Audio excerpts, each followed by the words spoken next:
میں نہایت ادب و احترام سے التماس کر رہا ہوں فخر ملت خطیب اہل بیت ڈاکٹر مرزا شفیق حسین شفق صاحب کی خدمت میں کہ وہ تشریف لائیں، فضائل اہل بیت مصائب اہل بیت سے سامعین کے قلوب کو منور فرمائیں۔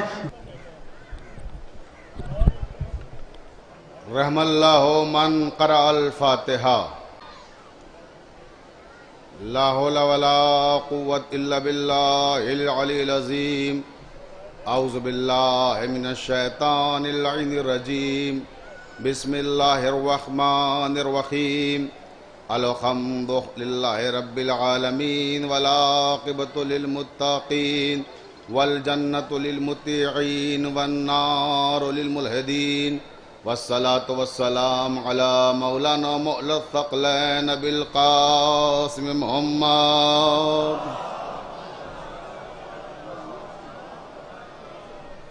وآلہ الطیبین الطاہرین المعصومین المظلومین ولعنۃ اللہ علی اعدائہم اجمعین من یومنا ھذا الی قیام یوم الدین۔ اما بعد، قال اللہ تبارک و تعالی فی کتابہ المبین۔ بسم اللہ الرحمن الرحیم۔ من ذا الذی یقرض اللہ قرضا حسنا فیضاعفہ لہ اضعافا کثیرا۔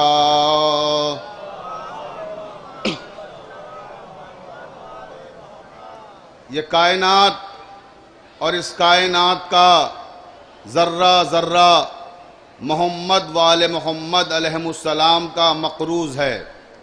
اب اگر آپ کے لوہے ضمیر پر بھی آل محمد علیہ السلام کے احسانات میں سے کسی معمولی سے احسان کا کوئی معمولی سا نقش بھی مرتسم ہے تو اتنی بلند صلوات پڑھیں جتنے آپ کے ذہنوں میں آل محمد بلند ہو سکتے ہیں۔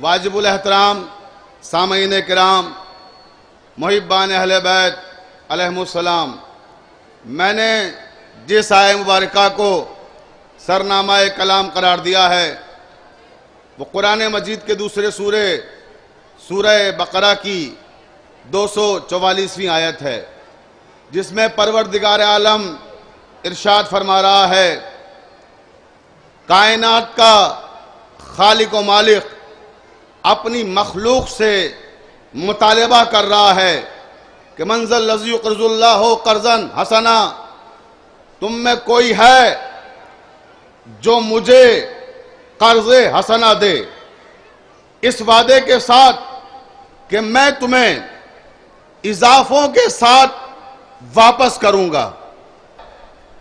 وہ مالک و خالق جو ہر انسان کی مصیبت میں کام آتا ہے، وہ مالک و خالق جو صرف ہمیں نوازتا ہے، عطا کرتا ہے، پہلی بار اس نے اپنی مخلوق سے کوئی مطالبہ کیا کہ کوئی ہے تم میں، ابھی تک میں تمہیں عطا کرتا رہا، میں تمہیں دیتا رہا، میں تمہیں نوازتا رہا، اب تم میں کون ہے جو مجھے قرض حسنہ دے اور اس وعدے کے ساتھ کہ میں تمہیں اضافوں کے ساتھ واپس کروں گا۔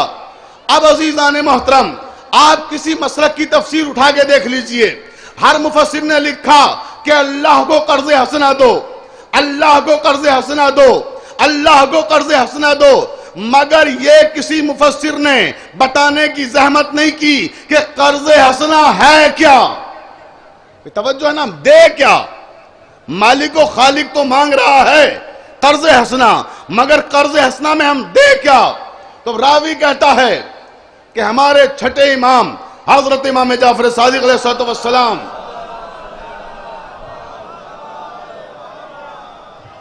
مسند درس پہ جلوہ افروز ہیں، طلبہ سامنے بیٹھے ہوئے ہیں، علم تفسیر سے دلچسپی رکھنے والا ایک خصوصی طالب علم امام کا سماع بن مہران کھڑا ہوتا ہے اور کہتا ہے فرزند رسول مجھے آپ سے ایک سوال کرنا ہے۔ امام فرماتے پوچھو، کیا پوچھنا چاہتے ہو؟ کہ فرزند رسول یہ جو آیت ہے من ذا الذی یقرض اللہ قرضا حسنا، اللہ ہم سے مطالبہ کر رہا ہے کہ قرض حسنہ دو، تو یہ قرض حسنہ ہے کیا؟ ہم یہ جاننا چاہتے ہیں کہ قرض حسنہ ہے کیا، ہم اپنے رب کو دیں کیا؟ تو امام نے فرمایا کہ تمہارے ماں باپ پر اللہ کی خصوصی رحمتیں نازل ہوں، برکتیں نازل ہوں۔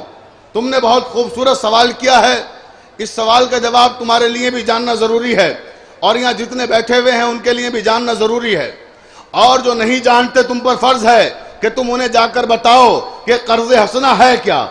یہ کہنے کے بعد امام صادق علیہ السلام فرماتے ہیں کہ یا سما بن مہران من انفقا درہمن فی اضاء ابا عبداللہ الحسین علیہ السلام فکانما قرض اللہ، جس نے عزائے امام حسین میں ایک درہم بھی خرچ کیا تو گویا اس نے اللہ کو قرض حسنہ دیا۔ توجہ فرما رہے ہیں آپ؟ جس نے ایک درہم بھی عزائے امام حسین میں خرچ کیا تو گویا اس نے اللہ کو قرض حسنہ دیا۔ اب عزیزان محترم، امام کی بصیرت پر، امام کی حکمت پر، امام کے جملے کی بلاغت پر ہماری جانیں قربان ہو جائیں۔ کیا خوبصورت فقرہ ارشاد فرمایا، فی عزائے ابا عبداللہ الحسین علیہ السلام فکانما قرض اللہ، جس نے عزائے امام حسین میں ایک درہم بھی خرچ کیا تو گویا اس نے اللہ کو قرض حسنہ دیا۔ آپ نے یہ نہیں فرمایا کہ اگر شبیہ تابوت برآمد کرو گے تو قرض حسنہ، علم سجاؤ گے تو قرض حسنہ، مجلس منعقد کرو گے تو قرض حسنہ، شبیہ ذوالجناح برآمد کرو گے تو قرض حسنہ، سبیلے لگاؤ گے تو قرض حسنہ، امام کے نام پہ لنگر لگاؤ گے تو قرض حسنہ، بلکہ نہیں، فی عزائے ابا عبداللہ الحسین علیہ السلام فکانما قرض اللہ، عزائے حسین میں جس انداز سے خرچ کرو گے قرض حسنہ ہے۔ صلوات پڑھ دیں محمد و آل محمد پر۔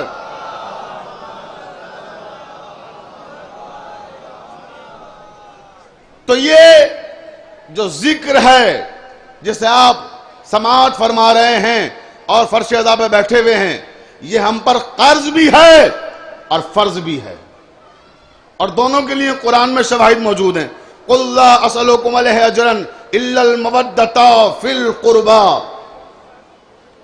یہ فرض ہے، اور جس آیت کو میں نے سرنامہ قرار دیا اس کی روح سے قرض ہے، تو ہم قرض بھی ادا کر رہے ہیں، فرض بھی ادا کر رہے ہیں۔ اور یہ امام حسین علیہ السلام کے چہلم کی مجلس ہے، امام کے 40 کی مجلس ہے، اور دہلی کا تاریخ ساز اجتماع ہے۔ شاہ مردہ میں بڑی دور دور سے مومنین بڑی مصیبتیں، بڑی مشکلات اور پریشانیوں کا سامنا کر کے یہاں تک پہنچے ہیں۔ کرونا وائرس کی وجہ سے جو دقتیں ہیں، جو پرابلمز ہیں، وہ سب آپ کے علم میں ہیں۔ اس کے بعد اتنی بڑی تعداد میں آپ یہاں آئے ہیں، تو پہلے تو میں آپ کے جذبہ ایمانی کو سلام کرتا ہوں کہ پروردگار عالم مولا کے تمام عزاداروں کو اپنے حفظ و امان میں رکھے۔ اور اب جتنی دیر بھی تذکرہ کروں گا صرف امام حسین کا، کیونکہ انہی کا چہلم ہے، انہی کا ذکر کرنا ہے۔ تو عزاداران مظلوم کربلا، امام حسین کی شخصیت وہ شخصیت ہے کہ وہ اس کائنات میں جیسے ہی قدم رکھتے ہیں، ادھر دنیا میں آئے اور ادھر سامنے سوال کرنے والا موجود ہے۔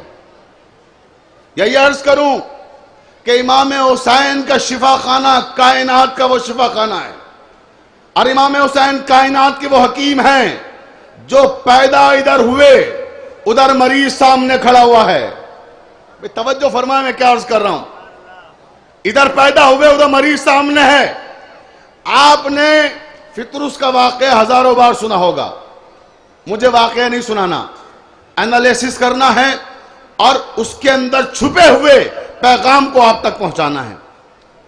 واقعے کو لوگ واقعے کی طرح پڑھ دیتے ہیں اور آپ سن لیتے ہیں، لیکن کبھی غور کیا کیجئے سامنے کے واقعات، ان میں میسج کیا ہے، پیغام کیا ہے، مطالب و معنی کے جو سمندر آباد ہیں ان تک پہنچنے کی کوشش کیا کیجئے۔ اب آپ دیکھیے فطرس کا واقعہ ہے کیا کہ فطرس آیا، جبرائیل لے آئے اور بالوں پر مل گئے، شفایاب ہو کے چلا گیا۔ بھئی یہی واقعہ ہے نا؟ توجہ چاہتا ہوں، علماء یہاں موجود ہیں اور ہمارے بزرگ ترین علماء ہیں، ان کی موجودگی میں پوری ذمہ داری کے ساتھ یہ عرض کر رہا ہوں آپ کی خدمت میں کہ جبرائیل امین جو فطرس کو لے کر آئے ان کی یہ حیثیت نہیں ہے کہ وہ اللہ کی رضا کے بغیر فطرس کو یہاں لے آئے.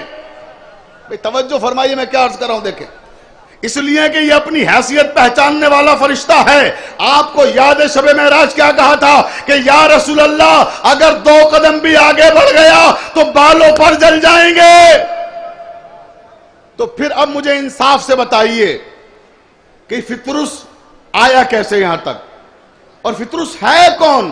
نوجوانوں کے لیے عرض کر دوں یہ وہ فرشتہ ہے جس سے اللہ تعالی 6000 سال سے ناراض تھا. 1-2 دن کا قصہ نہیں ہے. 6000 سال سے اللہ تعالیٰ اس سے ناراض ہے اور جبرائیل امین اپنی مرضی سے لے کے چلے آئیں گے. کوئی سوال ہی نہیں ہے. اور اگر جبرائیل کو لانا تھا تو آپ کو یاد ہوگا اس گھرانے میں یہ پہلی ولادت نہیں ہے. امام حسن علیہ السلام بھی پیدا ہوئے. علامہ مجلسی نے بحر الانوار میں تحریر کیا ہے جب امام حسن مجتبی پیدا ہوئے تب بھی جبرائیل امین 1,00,000 فرشتے لے کر آئے تھے مبارکباد کے لیے. مگر اس وقت فطرس کو لے کر نہیں آئے. اچھا اس وقت نہیں لے کر آئے تو پھر کوئی پہلی بار تو آئے نہیں ہے جبرائیل. ان کا تو صبح و شام کا آنا جانا ہے. کبھی بھی لے آتے. روز اس طرف سے گزرتے ہیں جہاں نشیب میں فطرس پڑا ہوا ہے لیکن نہیں لائے. کیوں نہیں لائے؟ کیونکہ اب تک حکم الہی نہیں تھا, رضا الہی نہیں تھی, منشاء الہی نہیں تھا, نہیں لائے. لیکن جب حسین اس دنیا میں آئے تو پروردگار نے کہا جبرائیل آج نشیب کی طرف سے گزرنا اور فطرس کو بھی ساتھ لے لینا. جبرائیل کا قافلہ گزرا اس نشیب کی طرف سے جہاں فطرس تھے. کہا جبرائیل مجھے بھی لے چلو. کہا آؤ. ساتھ میں لے آئے. رسول اللہ کے سامنے کھڑے ہو گئے. کہا یا رسول اللہ آپ کو مبارک ہو نواسے کی آمد. اللہ کے رسول نے فرمایا کہ آپ کو مبارک. توجہ چاہتا ہوں جو مبارکباد دینے آ رہے ہیں اللہ کے رسول ان کا شکریہ بھی ادا کر رہے ہیں اور انعام بھی دے رہے ہیں, تحفہ بھی دے رہے ہیں. یہ گھرانہ وہ ہے کہ ادھر مبارکباد ادھر تحفہ ادھر انعام. فطرس نے کہا یا رسول اللہ مجھے تحفہ اپنی مرضی کا چاہیے. بہت توجہ, کیا کہا؟ تحفہ مجھے اپنی مرضی کا چاہیے. انصاف سے بتائیے اگر کسی کی پہلی ملاقات کسی سے ہوتی ہے کیا وہ یہ کہتا ہے کہ مجھے تحفہ اپنی مرضی کا چاہیے؟ توجہ رہے. یہاں مولانا قاسم صاحب قبلہ ہمارے ساتھ سلطان مدارس میں پڑھے, میرے بزرگ ہیں, سینئر ہیں. اگر میں ان کے گھر جاؤں اور کوئی کتاب ان کے یہاں سے لینا چاہوں کہ قبلہ مجھے پسند آ گئی میں لے کے جا رہا ہوں تو یہ منع نہیں کریں گے. کیوں؟ کیونکہ پرانا رشتہ ہے, ایک زمانے کی وابستگی ہے.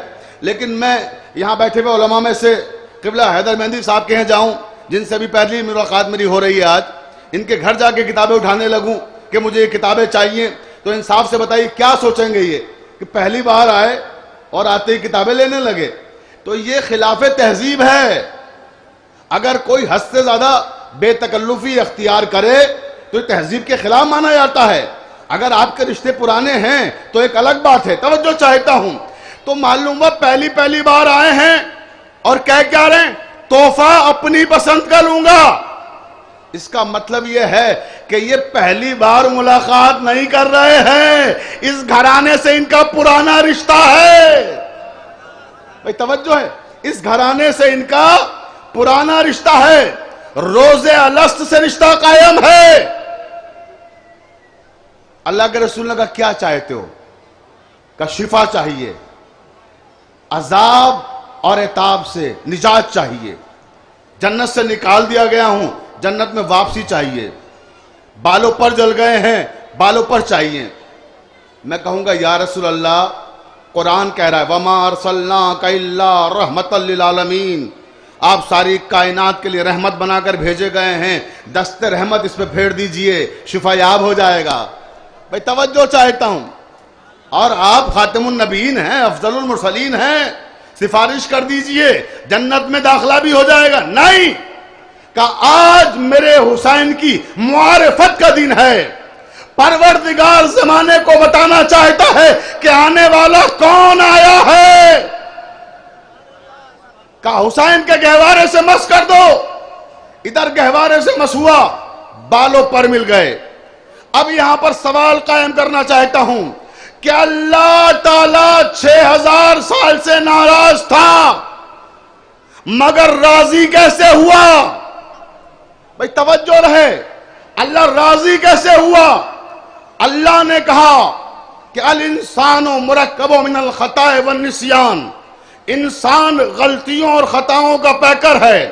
انسان سے خطائیں ہوتی رہتی ہیں، انسان سے غلطیاں ہوتی رہتی ہیں. کہ دیکھو جب تم سے کبھی کوئی غلطی ہو جائے، کوئی خطا ہو جائے اور ہم تم سے ناراض ہو جائیں، اگر ہمیں راضی کرنا چاہتے ہو تو ہماری رضا کا دروازہ پہچان لو. فطرت سے ناراض ہم ہوئے تھے اور راضی در حسین پہ آنے سے ہوئے.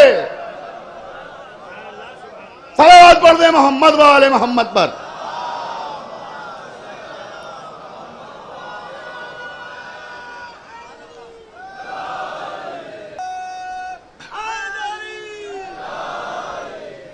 توجہ ہے.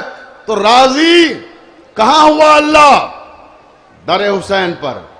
بتا دیا کہ اگر غلطی کرنا، خطا کرنا تو اس دروازے پہ آ کے معافی مانگ لینا، حسین کو وسیلہ بنا لینا. اور اگر انہیں وسیلہ بناؤ گے تو میں کریم، میں رحیم، میں غفار، میں معاف کر دوں گا. توجہ زان محترم. تو ناراض اللہ ہوا تھا اور راضی کیسے ہوا؟ جب فطرس در حسین پر آ گیا. اب شفا مل گئی. بہت توجہ چاہتا ہوں جہاں جہاں تک میری آواز جا رہی ہے، ہر مومن کی توجہ چاہتا ہوں کہ فطرس ہے کون؟ یہ کوئی معمولی فرشتہ نہیں ہے، یہ سید الملائکہ جبرائیل امین کا ہم پلہ ہے. لیکن اس نے غرور کیا، تکبر کیا اور عذاب اور عتاب کا شکار ہو گیا. اب میں عرض کروں آپ کی خدمت میں یہ کون ہے؟ قرآن مجید میں جگہ جگہ جناب نوح کا تذکرہ ہے. نوح وہ نبی ہیں کہ جنہیں آدم ثانی بھی کہا جاتا ہے.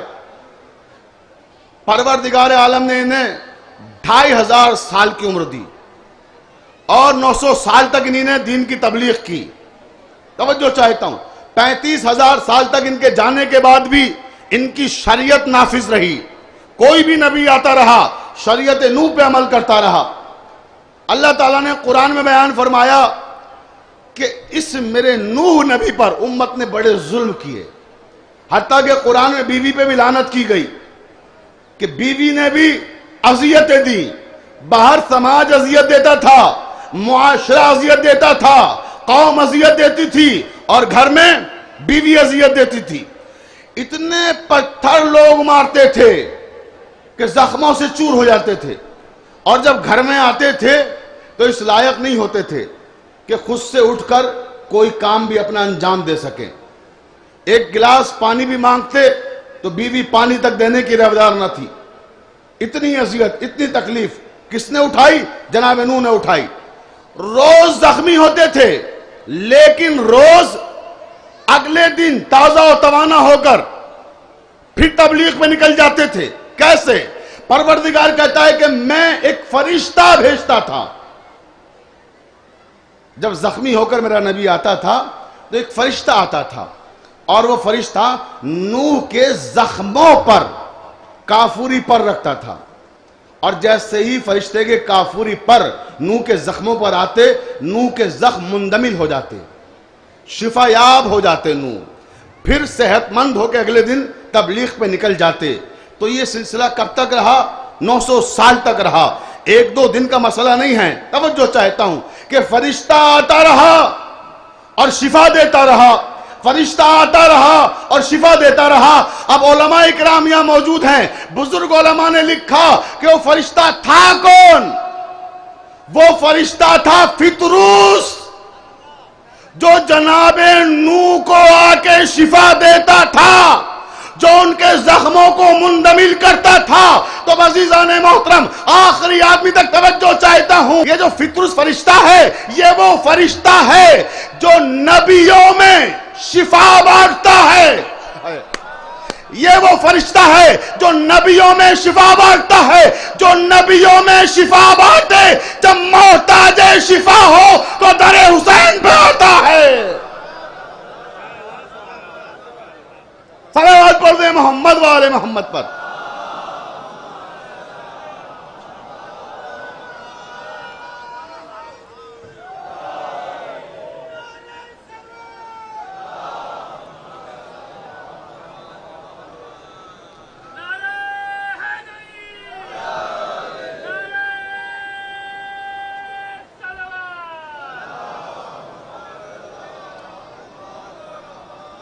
توجہ ہے، تو یہ ہے عظمت امام حسین کہ جو نبیوں میں شفا بانٹتے ہیں، جب انہیں شفا کی ضرورت ہوتی ہے تو میرے آقا حسین کے در پہ آتے ہیں۔ وہ کیا عظمت ہے اس در کی۔ اور عزیزوں، یہ تو وہ شخصیت ہیں جو غیر کی آنکھوں میں آنسو نہیں برداشت کر پاتے، غیر کی آنکھوں میں بھی آنسو برداشت نہیں کر پاتے ہیں۔ تاریخ کہتی ہے کہ مسجد نبوی میں ایک شخص آیا، اس نے پوچھا کہ بھئی اللہ کے رسول کہاں ہیں، مجھے ان سے ملنا ہے۔ کسی صحابی نے بتایا وہ سامنے اصحاب کے ساتھ بیٹھے ہوئے ہیں۔ وہ وہاں چلا گیا، صحن مسجد میں امام حسین اپنے چند دوستوں کے ساتھ کھیل رہے ہیں۔ یہ آنے والا کون ہے؟ یہ ہے راہب۔ توجہ رہے، کون ہے؟ راہب ہے۔ یہ آنے والا راہب ہے۔ لوگ اس واقعے پہ شک کرتے ہیں کہ صاحب یہ راہب کیسے آ گیا؟ راہب تو کہتے ہی اسے جو شادی نہ کرے، راہب جس کے بچے نہ ہوں، راہب جس کے بیوی نہ ہو، تو یقیناً اسے ہی راہب کہتے ہیں۔ لیکن خیال رہے، تاریخ میں بہت سی تفصیلات اس حوالے سے آئی ہیں۔ ہمارے ہاں خانوادے ہوتے ہیں، مثلا خاندان اجتہاد۔ ابھی میرے بعد جو مجلس منعقد ہوگی، قائد ملت شیعہ آفتاب شریعت مولانا سید کلب جواد صاحب قبلہ خطاب فرمائیں گے، تو آپ کا خانوادہ کیا ہے؟ خانوادہ اجتہاد۔ اب مجھے یہ بتائیے، کیا خانوادہ اجتہاد کا ہر فرد عالم ہے؟ نہیں ہے۔ خود مولانا کلب جواد صاحب قبلہ کے سارے فرزند عالم نہیں ہیں، مولانا کلب عابد صاحب قبلہ کے سارے فرزند عالم نہیں تھے۔ توجہ ہے نا؟ تو یہ راہب کیا ہے؟ دراصل ایک ٹائٹل ہے۔ اگر ہر راہب، صرف جو راہب ہوتا ہے وہ شادی نہیں کرتا، اگر پورا خانوادہ شادی نہ کرے تو بچے کیسے ہوں گے؟ نسل کیسے چلے گی؟ توجہ ہے نا؟ تو ایسے ہی راہب یہ ایک ٹائٹل ہے خاندان کا۔ اس کے خاندان میں وہ شادی نہیں کرتا جو راہب بنتا ہے، باقی سب کی شادیاں ہوتی ہیں، انہی میں سے تو کوئی راہب بنتا ہے۔ تاریخ میں ہے کہ یہ جو راہب ہے، باپ نے یہ طے کیا کہ اسے راہب بناؤں گا۔ اس نے کیا کیا؟ بڑے ہو کے بغاوت کر دی۔ بچے ہوتے ہیں، آپ چاہتے ہیں، مولانا عابد صاحب قبلہ چاہیں اپنے بچے کو عالم بنانا، بچہ کہے مجھے انجینئر بننا ہے، تو اختیار سے باہر ہو جاتا ہے، بھی ٹھیک ہے انجینئر بن جاؤ۔ توجہ ہے نا؟ جب بغاوت پہ آمادہ ہو جاتا ہے بچہ، تو ایسے ہی وہ بغاوت پہ آمادہ ہو گیا، مجھے راہب نہیں بننا، کیونکہ جانتا تھا ترک لذات کرنا پڑے گا، شادی نہیں کرنا پڑے گی، بہت سارے مسائل ہوں گے۔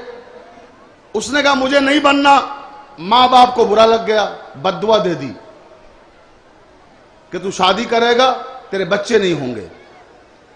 اللہ جانے کس وقت کی بد دعا ہوگی۔ ماں باپ کی دعا بھی قبول ہوتی ہے، بد دعا بھی قبول ہوتی ہے۔ تو اے میرے نوجوانوں، یہاں ایک میسج لے لیجئے، ایک پیغام لے لیجئے، کبھی ماں باپ کو ناراض نہ کرنا، ان کی کبھی بد دعا نہ لینا، کبھی ماں یا باپ کا اتنا دل نہ دکھانا کہ وہ بد دعا کرنے پہ مجبور ہو جائیں۔ یہ آج کا میں خاص پیغام اپنے نوجوانوں کے لیے دے رہا ہوں۔ تو یہی ہوا کہ ناراض ہو گئے، اس نے شادی کر لی مگر بچے نہیں ہوئے، کیونکہ ماں باپ کا دل دکھایا تھا، بد دعا لگ گئی۔ توجہ چاہتا ہوں، لیکن باپ کیوں چاہتا تھا اسے راہب بنانا؟ کیونکہ جتنے بچے تھے گھر میں، یہ سب سے ذہین تھا، جینیس تھا، ٹیلنٹڈ تھا۔ تو ہر باپ چاہتا ہے کہ ٹیلنٹڈ بچے کو، جو ذہین ہے، اسے راہب بنائے۔ تو یہ اس کی خواہش تھی، مگر اس نے ایسا نہیں کیا. مگر اسے آسمانی کتابوں کے مطالعے کا شوق تھا. اس نے آسمانی کتابوں میں پڑھا تھا کہ مکے میں آخری نبی آئیں گے. اس نے وہاں سے کچھ سوال تیار کیے تھے. اب یہ سوال لے کر نبی کریم کے پاس آ گیا. اسے جب معلوم ہوا کہ مکے میں نبی کریم آ چکے ہیں، اعلان نبوت ہو چکا ہے اور وہ مدینہ میں ہیں، تو یہ مدینہ آ گیا. اور جب یہ آیا اس نے نبی کریم سے اپنے سوالات دہرائے. آسمانی کتابوں سے لکھ کر لایا تھا سوال، انہی نے ہر سوال کا جواب دے دیا. جب نبی کریم نے ہر سوال کا جواب دے دیا تو یہ بڑا خوش ہوا اور مطمئن ہوا، اور مطمئن ہو کر جانے لگا اور بولا کہ یقیناً آپ اللہ کے رسول ہیں، کیونکہ میں نے آسمانی کتابوں میں جو صفات پڑھی ہیں اس میں سے ایک صفت یہ بھی ہے کہ وہ عالم الغیب ہوگا. اور آپ نے بہت ساری غیب کی باتیں بھی بتائیں. پھر کہنے لگا جاتے جاتے اللہ کے رسول اگر اجازت دیں ایک ذاتی سوال کر لوں، ایک پرسنل کوسچن. تو اللہ کے نبی نے کہا پوچھو، کیا پوچھنا چاہتے ہو؟ کہا یا رسول اللہ یہ بتا دیں ذرا سا، میری شادی ہوئے زمانہ ہو گیا، میرے بچے نہیں ہوئے، کیا میرے بچے ہوں گے؟ کیا میری قسمت میں اولاد ہے؟ اب فرق سمجھیے واقعے کا. لوگ کس طرح سے بیان کرتے ہیں کہ صاحب نانا نے تو دیے نہیں، نواسے نے کیسے دے دیے؟ توجہ فرمائیں، نانا اور نواسے میں تضاد تھا؟ جی نہیں، آپ کی ولادت کا تضاد بول رہا ہے، یہاں تضاد نہیں ہے. توجہ چاہتا ہوں، نانا سے مانگا ہی نہیں اس نے بیٹے نہیں مانگے. اب سوال سنیں کیا کہا. اس نے کہا یا رسول اللہ میری قسمت میں اولاد ہے یا نہیں؟ آخری آدمی تک توجہ چاہ رہا ہوں، اور یہ جملے سننے سے زیادہ دیکھنے سے تعلق رکھتے ہیں. میری طرف دیکھیے اور جملے واضح ہوتے چلے جائیں گے. اس نے کہا یا رسول اللہ میری قسمت میں اولاد ہے. نبی کریم نے آسمان کی طرف دیکھا، اور جیسے کوئی قاری قرآن یا کسی بھی کتاب کا پڑھنے والا کتاب کے اوراق کو الٹتا ہے، ایسے اوراق کو الٹنا شروع کیا، اور اوراق کو الٹتے الٹتے ایک منزل پہ ٹھہر گئے. ٹھہرنے کے بعد بولے راہب تیری قسمت میں اولاد نہیں ہے. توجہ، تیری قسمت میں اولاد نہیں ہے. جب ہم کوئی سوال کرتے ہیں اور مایوس ہو جاتے ہیں، جواب نگیٹو ملتا ہے، نفی میں ملتا ہے، تب بھی کہیں نہ کہیں امید کی ایک کرن ہوتی ہے کہ شاید کوشش کر کے دیکھیں دوبارہ. پھر اس نے پھر سوال دہرایا کہ یا رسول اللہ میری قسمت میں اولاد ہے. اللہ کے رسول نے پھر ویسے ہی آسمان کی طرف اشارہ کیا جیسے کوئی قاری کتاب کے اوراق کو الٹتا ہے. اوراق کو الٹنا شروع کیا، پھر ایک مقام پہ پہنچ گئے، پھر ٹھہرے. ٹھہرنے کے بعد کہا تمہاری قسمت میں اولاد نہیں ہے. اس نے پھر تیسری بار سوال کیا، پھر اللہ کے نبی نے اسی طرح سے کیا اور کہا تمہاری قسمت میں اولاد نہیں ہے. اب اسے یقین ہو گیا کہ اللہ کے نبی نے اگر کہہ دیا کہ اولاد نہیں ہے تو پھر نہیں ہے. مگر اپنے آنسوؤں پہ قابو نہ کر سکا، رونے لگا، بے اختیار گریا کرنے لگا. کیوں رویا؟ کیونکہ یاد آ گیا سماج کا تانا، خاندان کا تانا، کہ اب لوگ مجھے زندگی بھر یہ تانا دیتے رہیں گے کہ میرے اولاد نہیں ہوگی. روتا ہوا جا رہا تھا. امام حسین مسجد کے صحن میں کھیل رہے تھے. امام کی نظر پڑی. امام نے پکارا کہ آنے والے ٹھہرو، تم جب ابھی آئے تھے میرے نانا کے پاس تو بہت خوش تھے، اور اب جا رہے ہو تو روتے ہوئے کیوں جا رہے ہو؟ وجہ، ریزن کیا ہے، سبب کیا ہے؟ کہنے لگا جانے دیجیے، آپ تو ابھی بچے ہیں. امام نے فرمایا تم مجھے پہچانتے ہو میں کون ہوں؟ کہا نہیں مجھے نہیں معلوم. کہا میں جن کے پاس سے تم آ رہے ہو نا ان کا نواسا ہوں، میرا نام حسین ہے. کہا اچھا. اب ٹھہر گیا. کہ ابھی مجھے یہ بتاؤ کہ تم رو کیوں رہے ہو؟ میں یہ برداشت نہیں کر سکتا کہ میرے نانا کے پاس کوئی ہنستا ہوا آئے اور روتا ہوا جائے. نہیں، مجھے بتاؤ کیا بات ہے. کہنے لگا کہ میں نے سوال پوچھا کہ میری قسمت میں اولاد ہے، انہی نے منع کر دیا کہ میری قسمت میں اولاد نہیں ہے، تو بس جذبات پہ قابو نہ پا سکا، اشکبار ہو گیا۔ اب دیکھیں حسین کی شخصیت کا نام ہے، توجہ چاہتا ہوں، غیر کی آنکھ میں بھی آنسو نہ دیکھ سکے، روک لیا اسے، کہا ہو میرے ساتھ، لے کے نانا کے پاس آئے، کہ نانا جب یہ آیا تھا تو بہت خوش تھا، اب جا رہا ہے تو روتا ہوا، وجہ کہ بیٹا حسین اس نے مجھ سے سوال کیا کہ قسمت میں میری اولاد ہے یا نہیں ہے، تو میں نے بتا دیا لوح محفوظ کا مطالعہ کر کے کہ اس کی قسمت میں اولاد نہیں ہے۔ یمحو اللہ ما یشاء ویثبت وعندہ ام الکتاب، سورہ رعد قرآن مجید کا 13واں سورہ 39ویں آیت۔ کیا کہا پروردگار نے کہ ہم نے لوح محفوظ پر قیامت تک جو کچھ بھی رونما ہونے والا ہے وہ سب تحریر کر دیا ہے، جو کچھ بھی ہونے والا ہے سب تحریر کر دیا ہے۔ تو اللہ کے رسول نے وہاں تحریر شدہ عبارتوں میں اس کی قسمت دیکھ کر بتائی کہ اس کی قسمت میں اولاد نہیں ہے۔ اس کے بعد آیت نے کیا کہا؟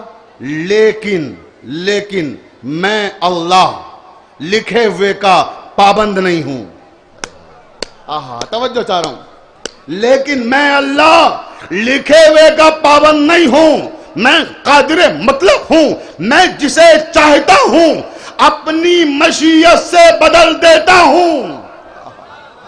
بھئی توجہ فرمائیے گا، میں جسے چاہتا ہوں اپنی مشیت سے بدل دیتا ہوں۔ یمحو اللہ ما یشاء ویثبت وعندہ ام الکتاب، کہ میں جسے چاہتا ہوں اسے بدل دیتا ہوں، میں لکھے ہوئے کا پابند نہیں ہوں۔ امام حسین نے فرمایا نانا اجازت ہے۔ بیٹا کیا حسین کیا چاہتے ہو؟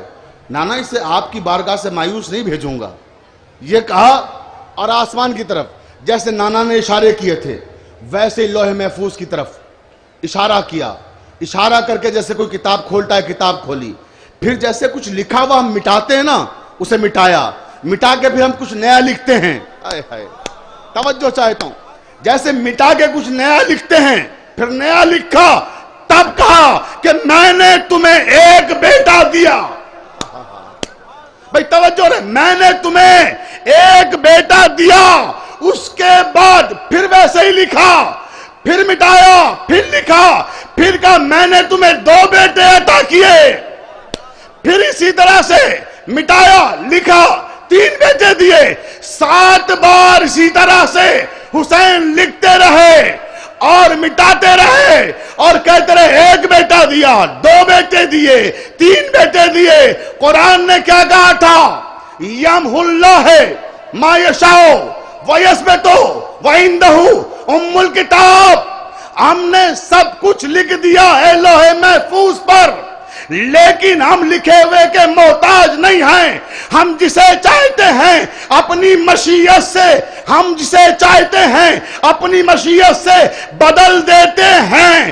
یہ کہنے کے بعد حسین نے 7 بیٹے دیے اور 7 بیٹے دینے کے بعد فرمایا راہیب نحنو مشیت اللہ، ہم اللہ کی مشیت ہیں۔ صلوات پڑھ دیں محمد والے محمد پر، بلند آواز سے ساتھ دیں، بلند آواز میں۔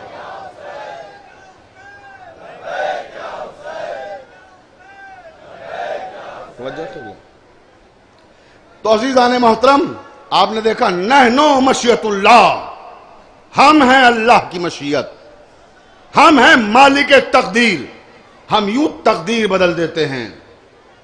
اس طرح سے امام حسین نے لوگوں کی تقدیریں بدلی اور یہ سلسلہ الحمدللہ آج بھی جاری ہے۔ تو مجھے اس مرحلے پر ڈاکٹر یوگیش پروین یاد آ گئے، ہسٹورین ہے، بہت بڑے تاریخ داں، بڑا نام ہے، ہندی اور اردو دونوں ادب میں ان کی اپنی ایک اہمیت ہے۔ ایک عجیب و غریب بات لکھی انہوں نے اپنی کتاب میں، اپنے نوجوانوں تک پہنچانا چاہتا ہوں، اور میرے غیر مسلم بھائی بھی اگر ان تک میری آواز پہنچ رہی ہے ورنہ مختلف چینل پہ میلی ساری لوگ دیکھ رہے ہیں اس کو، پوری دنیا میں لوگ دیکھ رہے ہیں. دیکھیں پیغام کیا ہے میرے حسین کا. ڈاکٹر یوگیش پروین کہتے ہیں کہ میں بستر پر لیٹا ہوا تھا اور میرے ذہن میں خیال آیا کہ اس کائنات میں کون سا دروازہ ایسا ہے جو امن کا دروازہ ہے. توجہ چاہتا ہوں، یوگیش پروین کہہ رہے ہیں، مرزا شفیق کے جملے نہیں ہیں، کہ کون سا دروازہ ایسا ہے جو امن کا دروازہ ہے. یونٹی کا پلیٹ فارم جسے ہم کہہ سکتے ہیں وہ کون سی جگہ ہے. رات بھر سوچتا رہا اور دل کو اطمینان نہ ہوا. اس کے بعد کہتے ہیں کہ میں صبح کو جاگا تو میرے دل میں ایک بے چینی تھی اور میں نے رخ کیا محلے میں پاس ہی میں ایک مندر ہے، مندر کا. میں مندر میں گیا. ڈاکٹر یوگیش پروین کہتے ہیں جب مندر میں پہنچا تو میں نے دیکھا کچھ ہندو عورتیں اور پنڈت جی اور کچھ ہندو لوگ اور بیٹھے ہوئے ایشور کی پوجا کر رہے ہیں، لیکن صرف ہندو. تو کہنے لگے، میرے دل میں یہ بات بیٹھ گئی، راسخ ہو گئی، اس کا مطلب مندر یونٹی کا پلیٹ فارم نہیں ہو سکتے. بھئی مرزا شفیق نہیں کہہ رہا ہے جملہ، ایک بہت بڑا ہندو رائٹر ہے ڈاکٹر یوگیش پروین لکھ رہا ہے کہ مندر یونٹی کا پلیٹ فارم نہیں بن سکتے، اور نہ ہیں کیونکہ وہ صرف ہندو ہیں، مسلمان نہیں ہیں، عیسائی نہیں ہیں، دوسری قومیں نہیں ہیں. اس کے بعد کہنے لگے کہ پھر میں نے سوچا پاس ہی میں تھوڑی دور پر یحییٰ گنج ہے، گردوارہ ہے. میں گردوارے چلا گیا. جب گردوارے گیا تو وہاں میں نے دیکھا سردار بیٹھے ہوئے ہیں سب، جو اپنے گروؤں کو خراج عقیدت پیش کر رہے ہیں. وہاں ہندو نہیں ہیں، مسلمان نہیں ہیں، یہودی نہیں ہیں، دوسری قومیں وہاں بھی نہیں ہیں. اب مجھے یقین ہو گیا کہ گردوارہ بھی یونٹی کا پلیٹ فارم نہیں بن سکتا، اس لیے کہ سردار بہت مہذب قوم ہیں، بہت تہذیب یافتہ ہیں، مگر یہاں صرف گردوارے میں سردار ہیں، دوسری قومیں نہیں ہیں، لہذا یونٹی کا پلیٹ فارم نہیں بن سکتا. پھر ڈاکٹر یوگیش پروین کہتے ہیں میں چرچ میں پہنچ گیا. وہاں پہنچا تو حضرت عیسیٰ کو خراج عقیدت پیش کرنے کے لیے، مریم کو خراج عقیدت پیش کرنے کے لیے عیسائی جمع تھے. وہاں بھی نہ مسلمان تھے، نہ ہندو، نہ یہودی، دوسری قومیں تھی نہیں وہاں پر. تو کہتے ہیں اسی طرح سے میں سب جگہ سے مایوس ہو کر مسجد کے سامنے آ کے کھڑا ہو گیا. اب مجھے لگا کہ یہ اللہ کا گھر ہے، یہ اتحاد کا پلیٹ فارم ہوگا. لیکن جب مسجد کے سامنے پہنچا تو کیا دیکھا کہ مسجد میں صرف مسلمان، اور باہر ایک پلیٹ لگی ہوئی ہے، اس پہ لکھا ہوا ہے کہ فلاں فرقے کے لوگوں کا مسجد میں آنا منع ہے. توجہ چاہتا ہوں زان محترم. تو معلوم ہوا کہ مسجدیں بھی اتحاد کا پلیٹ فارم نہیں بن سکتی، یونٹی کا مرکز نہیں بن سکتی، کیونکہ جو مسجدیں مسلمانوں کو متحد نہ کر سکی وہ اقوام عالم کو کیسے متحد کریں گی.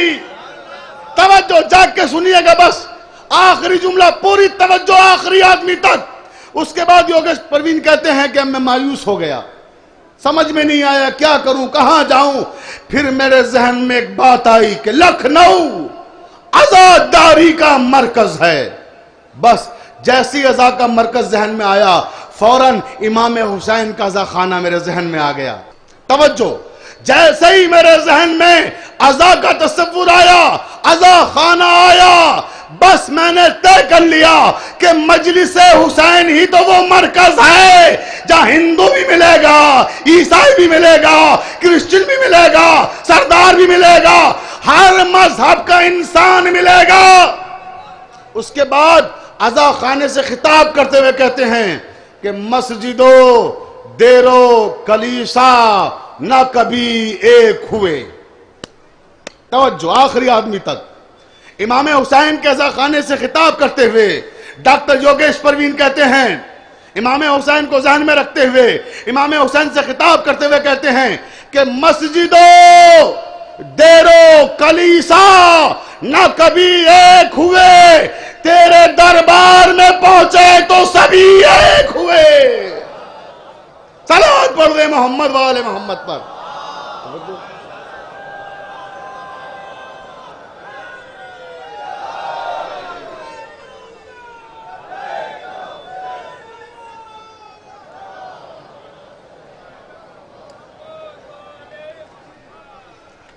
توجہ ہے نا ذہن محترم.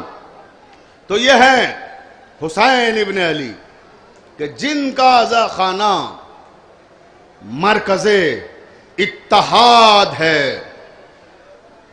در حسین پر ملتے ہیں ہر خیال کے لوگ. یہ اتحاد کا مرکز ہے آدمی کے لیے. تو یہ وہ در ہے جہاں ساری قومیں ساری نسلیں آ کے سجدہ ریز ہو جاتی ہیں. اگر اجازت دیں تو 2 جملے صرف کروں. وہ بھی سجدہ ریز ہو جاتے ہیں جو ان کا انکار کرتے ہیں. بھائی توجہ چاہ رہا ہوں ذہن محترم. وہ بھی جو انکار کرتے ہیں. کم سے کم 1000 کتابوں میں یہ روایت لکھی ہے جو میں پڑھنے جا رہا ہوں. اور ہماری کتابوں میں نہیں, ہمارے برادران اہل سنت والجماعت کی کتابوں میں لکھی ہے.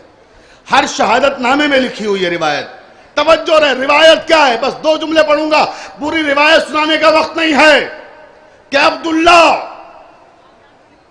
بازار مدینہ میں کھڑے ہوئے اپنے نسب پہ افتخار کر رہے ہیں. میرے مولا حسین کا گزر ہوا. کہ عبداللہ کیسی باتیں کرتے ہو, تم تو غلام زادے ہو. تم تو غلام زادے ہو, تم تو غلام ہو. یہ بات خلیفہ وقت کے بیٹے کو بڑی بری لگ گئی. اس نے جا کے باپ سے شکایت کر دی. بابا حسین نے مجھے یہ کہا ہے کیا کہ تم غلام ہو. باپ بڑا جلالی تھا. توجہ ہے نا, بڑے غصے والا تھا. اس نے سوچا باپ کو غصہ آ جائے گا سن کر, مگر باپ کو غصہ نہیں آیا. ہو کیا رہا تھا اس وقت. دراصل باپ کچھ بیٹھے ہوئے لکھ رہے تھے. توجہ رہے, میر منشی کے ساتھ معاملات طے ہو رہے تھے. مال و زر کا کچھ معاملہ تھا اور اس وقت بیٹے کی بات پہ دھیان نہیں دیا. بیٹے نے پھر دوبارہ کہا بابا ہمیں غلام کہا ہے اور آپ کو غلام زادہ کہا ہے. ان کا اچھا. پھر اس نے کہا بابا آپ کو غلام کہا ہے اور مجھے بھی غلام کہا ہے. کس نے؟ حسین نے. اچھا مجھے غلام کہا ہے. کاغذ اور قلم خوشی میں اٹھایا اور دے دیا بیٹے کو. جاؤ لکھوا لاؤ. یہ ہزاروں شہادت ناموں میں لکھا ہوا ہے واقعہ. توجہ چاہتا ہوں, جاگ کے سنیے گا نوجوانوں. کہا جاؤ لکھوا لاؤ. اگر ایسا کہا ہے, اب یہ کاغذ اور قلم لیے ہوئے امام حسین کو ڈھونڈ رہے ہیں. حسین نظر نہیں آتے. راستے میں کسی سے ملاقات ہوئی کہ تم نے حسین کو دیکھا ہے. کہاں دیکھا ہے, کہاں ہے؟ روضہ رسول پہ تلاوت قرآن کر رہے ہیں. روضہ رسول پہ آئے, امام کی تلاوت ختم ہوئی, کاغذ اور قلم لے کر آئے. یہ لیجئے لکھ دیجئے. کیا لکھ دیں؟ جو آپ نے ہمارے لیے کہا تھا اور ہمارے بابا کے لیے کہا تھا. امام نے قلم بھی لیا, کاغذ بھی لیا, نانا کے مرقد پہ رکھا. جاگ کے سنیے گا, توجہ چاہتا ہوں, بہت تاریخی جملہ آپ کی سماعتوں کی نظر کر رہا ہوں. نانا, جن لوگوں نے آپ کو کاغذ اور قلم نہیں دیا تھا, نانا میں نے منگا لیا. آپ کا نواسا ہوں, اسی دربار سے آیا ہے. صلوات پڑھ دیں محمد والے محمد پر.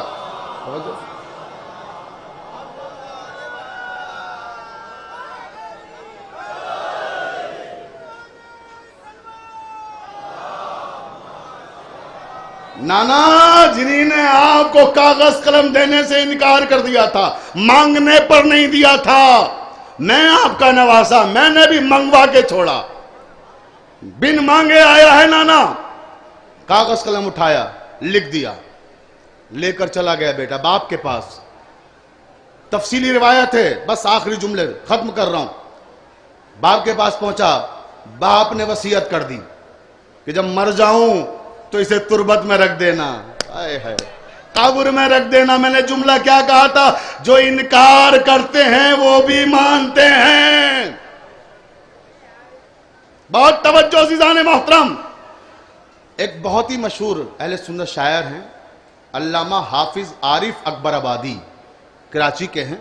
انہوں نے پورا واقعہ نظم کیا ہے, ہزاروں شہادت ناموں میں ہے. میں نے کہا کہ تائید خدا وند عہد مانگتے ہیں, شبیر کے بچپن سے مدد مانگتے ہیں.